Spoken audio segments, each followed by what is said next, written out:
Well, hey everyone, welcome back to the cabin. I've got to put a new blade on the sawmill and I ran out of blades, so I had ordered a new pack. This is how they come. This is a Norwood, which is my mill, one of their products, the Sabertooth. I've been using, I've used Wood Miser, I've used some local bands that had been made for me, but I have found that Norwood, just like the belts, I tried to go down and match those at auto parts, and one of them we like to never matched it. But anyway, I went ahead and ordered the Norwood belts this time.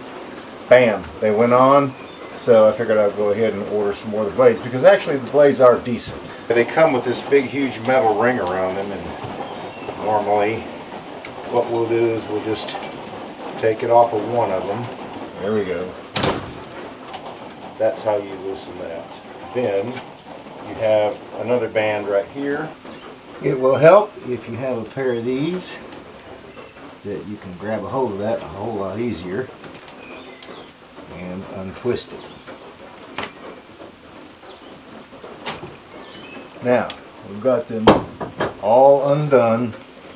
I'll step on one set and I'll let the others up. There we go. Usually what I'll do is I'll hang these up and I'll use them one at a time.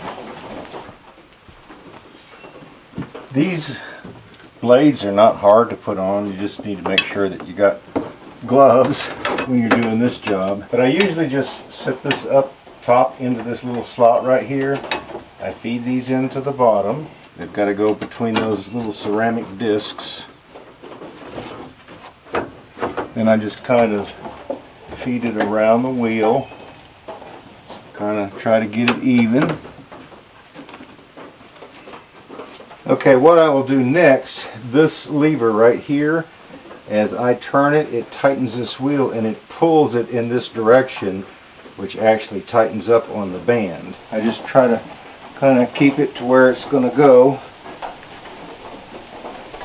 And then they did not send any preference as to how much you tighten this, but I just kind of tightened it to where it just kind of really snug. And then what I will do is I'll turn my wheel like this, and the blade actually rides on the wheel and it centers itself up according to where the wheel is. And then I look to see if I want to adjust it any. I can adjust it backward or I can adjust it forward by a screw on this side, which actually angles the wheel as you turn it. The other side looks good. Got to remember to grease it.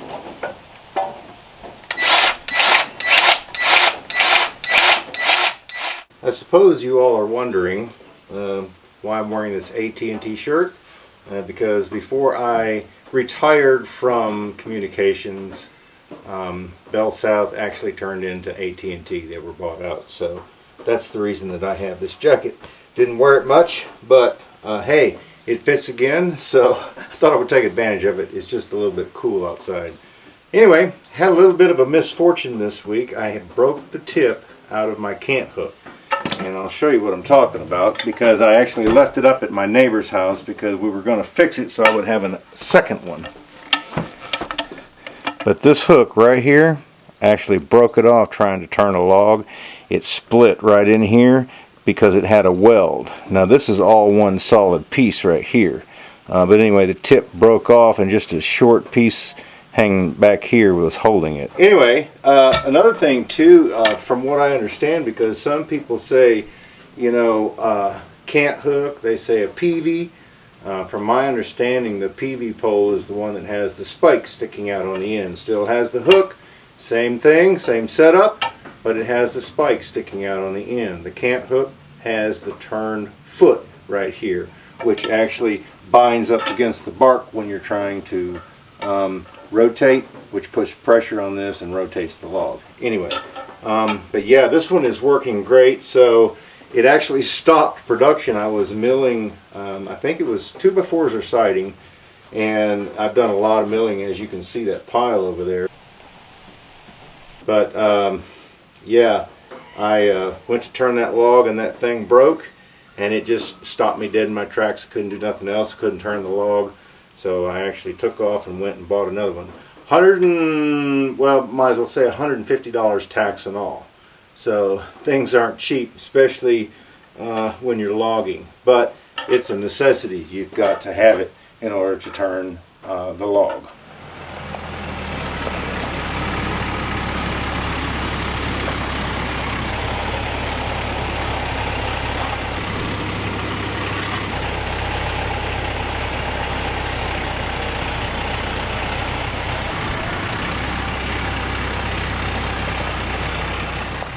Well, so I have a little project. I'm going to be making some wedges for the upper portion of my beam on the outside.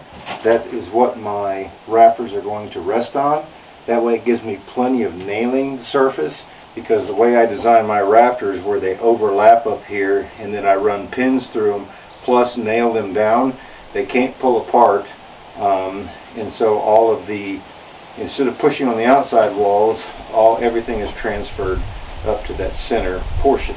So I'll rotate it where it actually sits on both ends. Sometimes they're bellied out in the middle just a little bit. Yep.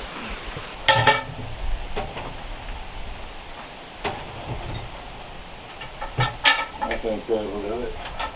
Nope, just a little bit more.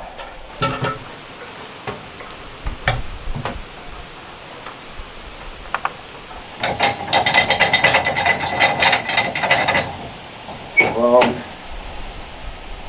before we cut it. Now I set those at 8 inches, so probably what I will do, I think this is 12. I'll probably come through at 10, flip it over, come through at 8, and then I'll have 2 good sides, I think, to work with.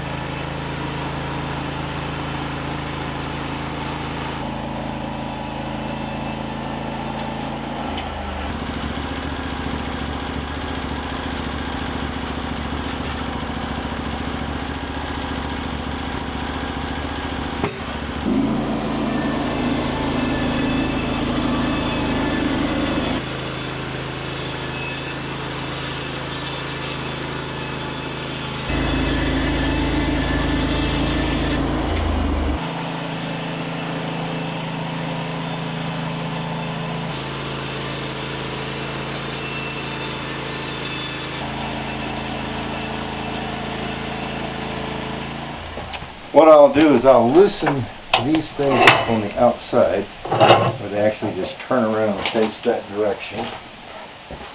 We'll do the other one over here. Same way. Slide that back up into place.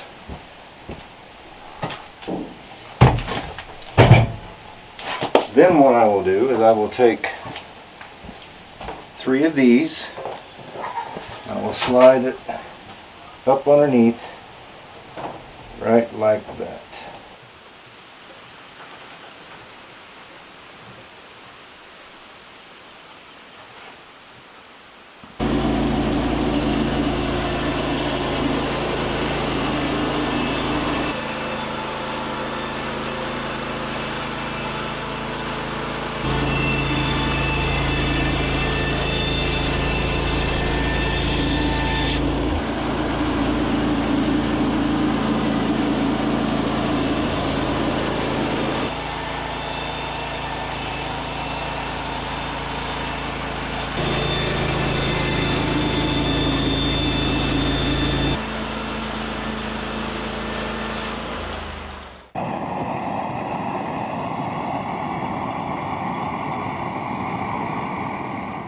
Well, friends, we got that little project done. I actually had to have those that the rafters set on so that I can start framing the walls, because I got to put the siding on where the 2 roofs make a different transition.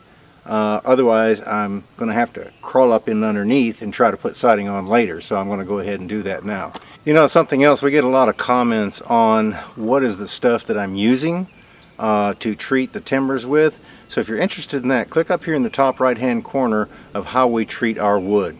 Friends, thanks for stopping by. We really appreciate it. We look forward to seeing you back up here at the cabin again next time.